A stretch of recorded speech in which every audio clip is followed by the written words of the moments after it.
Tip of the day: avoid all those toxic, over-aged, over-intelligent, over-lived apes who do not inspire the new generation and new thoughts. तो ये वाला tweet मैंने एक दिन पहले post किया था। अब ये ट्वीट क्या है इसके बारे में मैं नेक्स्ट आता हूँ। तो सो फार आज का जो मेन मुद्दा है, मार्केट डाउन है। जरूर मार्केट डाउन है। लास्ट 24 आवर्स में, मतलब कल शाम से, bitcoin followed by entire crypto currency market over 10% down है। एंड ऊपर से ये क्रिटिकल मोमेंट पे जब बिटकॉइन थोड़ा बहुत अपने आप को संभाला था, उस टाइम पे 10% डाउन, मतलब कुछ तो स्पेशल हुआ है। इवन ये वाला जो मार्केट डाउन होने का जो एक प्रोबेबिलिटी था, ये मैं कल शाम को ट्विटर पे ऑलरेडी वार्निंग दे दिया था, even before this market was dumped. शायद आप लोग अगर ट्विटर पे होंगे तो you guys have notice, you guys have seen that tweet, तो आप लोगों को पता है मार्केट डाउन होने वाला था। बट क्यों डाउन है? तो कुछ दिन पहले यूक्रेन एंड रशिया का जो वॉर का एक न्यूज था, वो तो सॉर्ट आउट हो गया। वो एक कंप्लीटली फेक न्यूज था, जिसके चलते पूरा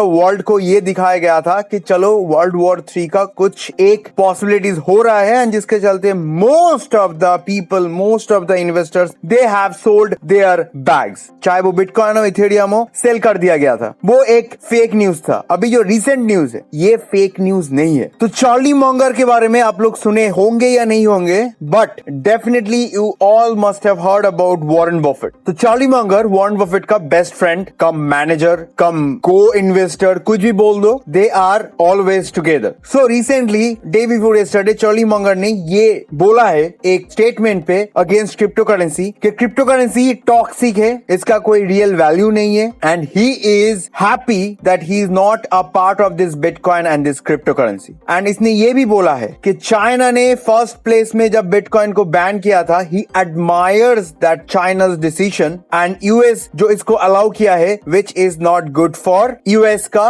मॉनिटरी फंड या फिर यूएस का जो करेंसी है डॉलर का, उसके फ्यूचर के लिए क्रिप्टो इज टॉक्सिक। सो ये सब बोलने के कारण जो लोग वॉरेन बफेट, चार्ली मॉन्गर, इन लोगों को फॉलो करता है, definitely they will dump their bags, क्योंकि अभी ये लोगों का एज जो है, they are about to die anytime soon, but still they have a presence in investment market, क्योंकि लास्ट कुछ डेकेड से Warren Buffett and Justin monger जैसे बड़े बड़े नाम मार्केट को बीट करते हुए आ रहा है। सो ये लोग कुछ भी बोलेगा, उसका कुछ तो एक न्यूज बनेगा। बट रिसेंटली वॉरेन बफेट ने $1 बिलियन का इन्वेस्टमेंट किया है नियो बैंक पे, which is the most eco friendly, crypto friendly bank in this world. तो ये जो स्टेटमेंट एंड ये जो सिचुएशन है, बहुत साइड से कंट्रोवर्शियल है। एक साइड से ये लोग मार्केट ऊपर लेके जा रहे हैं, एंड दूसरे साइड नेक्स्ट डे ही ऐसा स्टेटमेंट दे रहा है ताकि मार्केट डाउन हो जाए। सो ये सब कंट्रोवर्सी के बीच में मार्केट 10% डाउन है। बस यही रीजन नहीं, ये तो वन ऑफ द रीजंस था। Now the second and most brutal, most important reason from all the way Canada,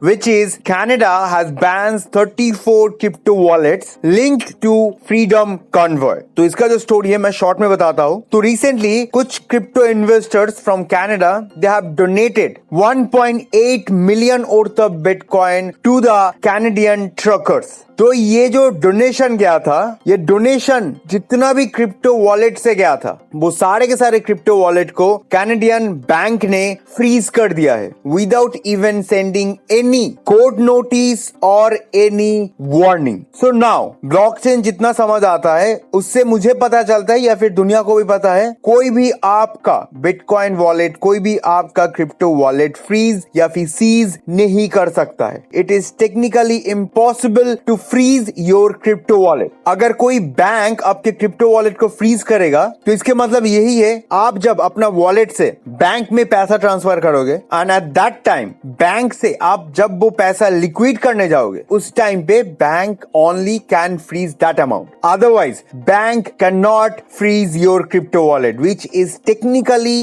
and physically impossible. That is why bitcoin is untouchable. आप आपका बैंक अकाउंट चेंज करके, आप आपका country change करके आप अपना bitcoin अपने नाम कर सकते हो। You don't need to depend on any particular bank और any particular country country, you can send it to other country and you can liquid your Bitcoin from that country, from that country's any bank. You just don't need to depend on your country or any shittiest bank where they can seize your money. So physically which is impossible, but still ये सब bad news के चलते market में last 24 hours में over 10% dump हुआ है. But so फार आज सुबह से एशियन टाइम से मार्केट में थोड़ा सा बदलाव आया है. सो वो टेक्निकली मैं अभी दिखाने जा रहा हूं कि in immediate short term market का बिहेवियर कैसे रहेगा. So before I go forward, let's smash on the like button to a new all time high and subscribe this channel if you haven't subscribed it yet. अगर आप लोग already subscribe कर चुके हो, please do not click on the subscribe button, नहीं तो मेरा cut जाएगा. So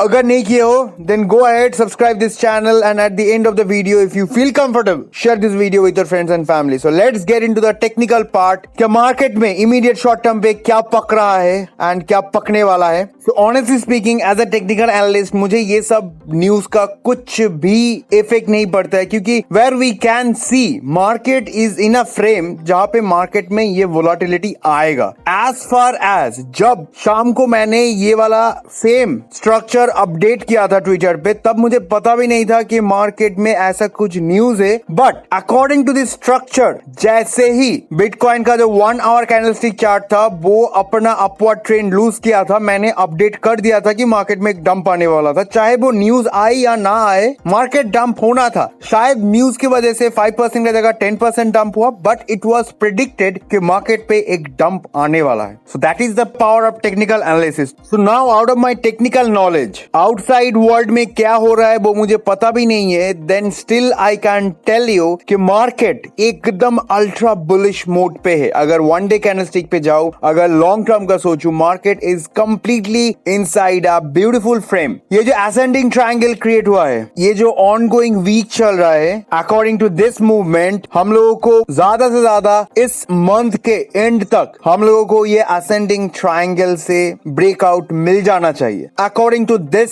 structure so far. क्योंकि स्ट्रक्चर एकदम वैलिड है. अभी तक स्ट्रक्चर ब्रेकआउट नहीं हुआ है, बट इमीडिएट शॉर्ट टर्म पे स्ट्रक्चर ब्रेकआउट हुआ है. That I am going to tell you now. In this immediate short term, according to 1 hour candlestick chart, जो पैटर्न है which is also very bullish pattern, but इसका जो upward trending triangle है, ये जो ascending triangle है, उस triangle का जो टारगेटेड प्राइस पॉइंट है विच इज जस्ट अराउंड 41,500, जो कि हम लोगों का प्रीवियस सपोर्ट जोन था. तो डेफिनेटली अगर कोई लॉन्ग खेल रहा है, then definitely it will be a must profit taking area which is 41,500. तो structure wise, market wise, long term investors के लिए बिटकॉइन का या फिर कंप्लीट जो मार्केट स्ट्रक्चर है, still inside a very bullish structure. But short term traders 1 hour या फिर 4 आवर कैंडलस्टिक चार्ट के चलते थोड़ा सा आउट ऑफ स्ट्रक्चर है, but that will be taken care of with in next 2 or 3 days. So that's it from my side, guys. I hope you have enjoyed this video. साथ ही साथ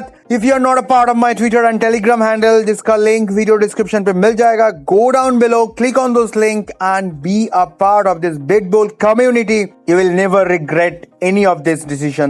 So बहुत जल्दी मिलते हैं नेक्स्ट अपडेट के साथ. Till then, enjoy this update. Dev signing off.